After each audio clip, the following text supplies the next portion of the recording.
All right, we are joined on the podium by UTSA coach Austin Claunch, Primo Spears, and Marcus Millander. Coach, we'll start with just a general comment from you, and then we'll open it up for questions. Yeah, just a hard-fought, really, I thought gritty college basketball game. Congratulations to Coach Schwartz and ECU. He's done a heck of a job, in his third year there, and they're a good team.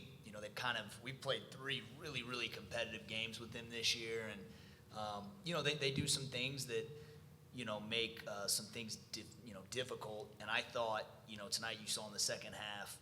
First half, I didn't do a good enough job helping our guys. We guarded well the entire night. We guarded well enough to win. In the first half, I thought we were a little stagnant. And then I thought you saw in the second half, our team, these 2 guys and the rest, the rest of our team really kind of focus on getting the ball more downhill in the paint, try to create some contact. And because when they're switching, it's really hard to create an advantage. With ball screens or whatever the case may be, they're just keeping a body on a body. And I thought our guys didn't settle in the second half. We really played downhill. Obviously, you saw us come back and get the lead. And then, I think it's tied at the under 8 or under 6, 6 minutes left. And that's what college basketball is all about. And I got to do more. I got to get better. I got to help our guys in these situations as we move forward. But, man, I'm so proud of this step that our program took this year. Certainly, going from, an increase in win total from last year, both total and in conference. I'm proud of the work, not just that the record shows, but the work that these guys as a group put in. Our seniors like Primo and Damari, they've been really fun to coach. And if I sit here too long and talk about them, I'm going to get emotional. I'm sure I will at some point anyway. So, again, just really proud of this group. The future is really, really bright. And I'm excited to get back and get to work. Thank you, Coach. Internally, do we have any questions? Okay, we've gone the aisle right here on the left. Coach, Rylan with the Paisano. You guys had the lead there with 1:16 left in the last period. Can you just kind of talk about what unraveled for you on those final moments? I think that's when Felton makes a tough play. I mean, he's a great player. There was a lot of great players out there. There was a lot of just really, really good individual performances tonight because they were switching and we started switching, and what that sort of forces is guys to go make plays and create plays for themselves and others. And he just made a good one. He I thought it was pretty well defended. Throughout the course of the night, we had our own, and they just kind of made the last one because I think we turned it over on the next possession. So, again, give him credit. It was a tough play. But again, I thought if you look just at the numbers, we really guarded all night. He was 6 for 16. C.J. Walker 2 for 7. We did a great job on their all-league guys. And it was just a high-level game, and they made a couple more plays. You mentioned standout performances, of course, from these guys right here, Smurf, Primo, and Damari. Can you just talk about those guys and the way they played tonight? If you watch the game, they played well. I think what you probably don't know is just the work that these guys have put in. And, these are 2 guys that, I guess Primo had to come out for a few seconds tonight, but for 7 months, they've just been the first guys in and the first guys out, and they've laid a foundation now that, obviously, especially Primo, being his last game here, I can't thank him and Damari enough for their last year of college basketball, trusting me, to be a part of something that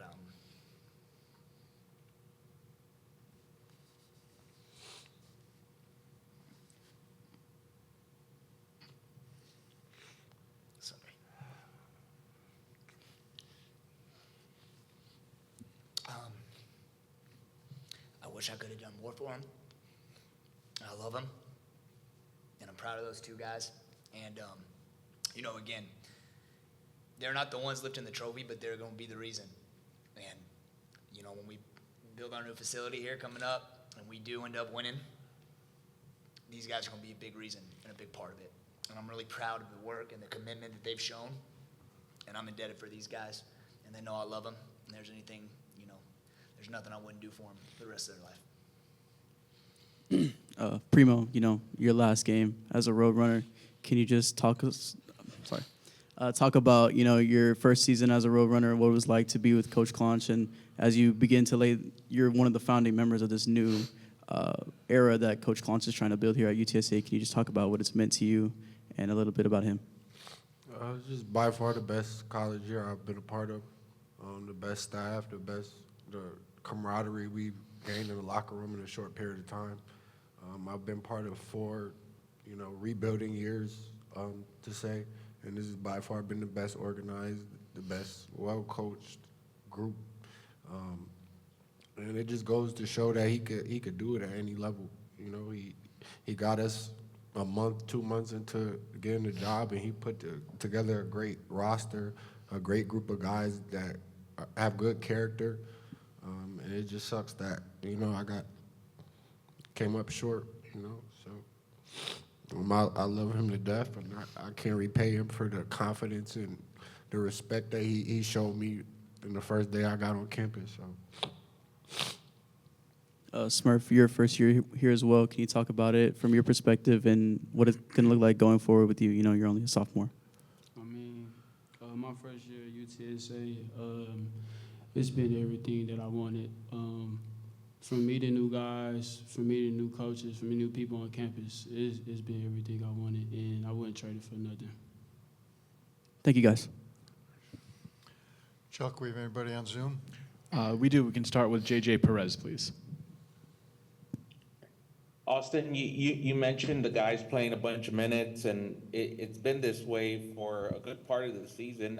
How difficult of a challenge has it been down the stretch for you to, especially this last 3 games, only play 7 guys? Yeah, you'd have to ask them, JJ. Well, first of all, part of it is, we got bit a little bit, by some different injuries, and look, these are 2 guys that really work, and I do think, early on, Smurfs had they both had a couple of 40-minute games. Even tonight, Damari goes 40 minutes. He's played himself into really, really good shape. I just felt like, it wasn't something I really had planned.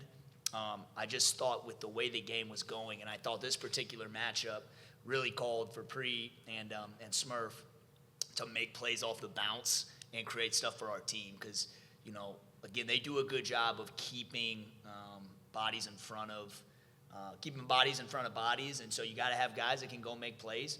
And obviously, you've seen all year, JJ. These are 2 guys that can do that at a high level.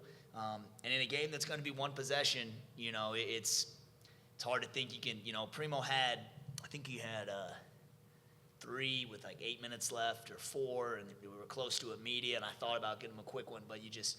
You can't, in that moment, in this high level of the game with really good players on both sides, yeah, I had to have all those guys, all those older guys, and then even Smurf, who plays like an older guy. We felt like we needed them in there, with this particular matchup especially. Okay, we'll go next to Jerry Briggs, please. Yeah, Coach, just wanted to tell you how much I enjoyed watching y'all play this year. I did have a question for Primo. Primo, in the very end of the game, when you had to come out a little bit, you felt. Can you tell us what happened on that play when you went down, and just how are you feeling now? As you know, I had a surgery 4 or 5 years ago on the elbow. It just felt like that again. But I just know my team needed me. I just wanted to be out there to play defense. They called a play from me, and I gave the ball to Smurf because he was cooking. So I just wanted to be out there and just, lock up a few more possessions and try to get the dub. But I definitely came down on my injured elbow, but I'm okay. Okay, we'll take the next one from Greg Luca, please. Coach, we've talked all year about some of the close losses. How are you going to remember this, maybe in terms of a series of near misses or what could have been this year? How do you put that in perspective at this point? Well, I think it's impossible not to include it in the story of the team. But this is a group, like Primo said, that came together very quickly. And the thing that I'll remember most about this group is the resiliency. We've played really, really good basketball these last 3 weeks. We lost 6. We were 4-5. We get a huge win in North Texas, which might be the best win of conference play. And then we get some just really, tough luck, and we lose, 6 games that, the probability of us losing all those games there at the end, it's astronomical. And these guys just kept showing up, and we kept playing well, and we kept having great practices. And I think, again, that speaks to their character and what, what they're genuinely trying to build here at UTSA. I told every single one of them, when I recruited them, that this process is bigger than everyone in here. And if you want to build something special, you got to have people that are going to accept that. And so, yeah, there's some close losses. We wanted to win more games. We want to still be playing. But I just told them in the locker room, I was part of a really, cool run last year, and we felt like we feel right now. There's one team that won't feel like we feel right now. I don't know who it's going to be, but, this is always hard at the end of the year. And certainly when we look back, there's some things we got to correct. There's some things we got to get better at. But this is a special group. Every year is a privilege. Every year, it's really hard when it comes to a close. And I'll certainly remember way more things about this group that I'm going to miss, being around every day. And Marcus, for you, Coach talked about this a little bit, but what are the challenges like of playing 40 minutes in a conference tournament environment with how hard you guys were going? Obviously, playing 40 minutes a game, it's a lot because I'm not used to it. But over the come of the season, I got used to it, and guys went out with injuries. Coach told me and Primo that he's gonna need us to step up, so that's what we did. And what's next for you? Have you decided if you're going to be back with UTSA next year, or how do you size up your future at this point? I haven't decided yet, but most likely I'll be coming back to UTSA. We can take another from Jerry Briggs. Yeah, Marcus, I just wanted to ask if you could just kind of go back over the year. What are your favorite memories from this year with Roadrunners? Coach just said one of them right now, especially that win at North Texas on the road. Big environment, tough crowd, loud in there.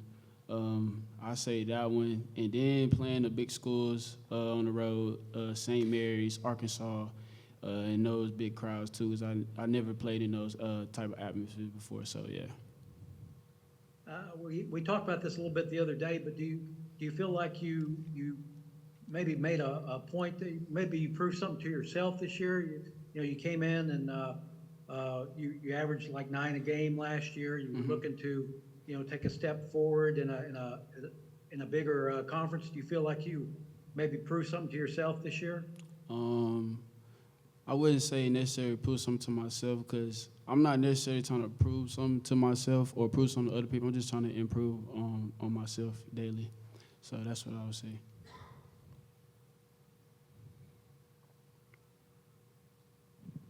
That's all we have for questions on Zoom. Coach, thank you.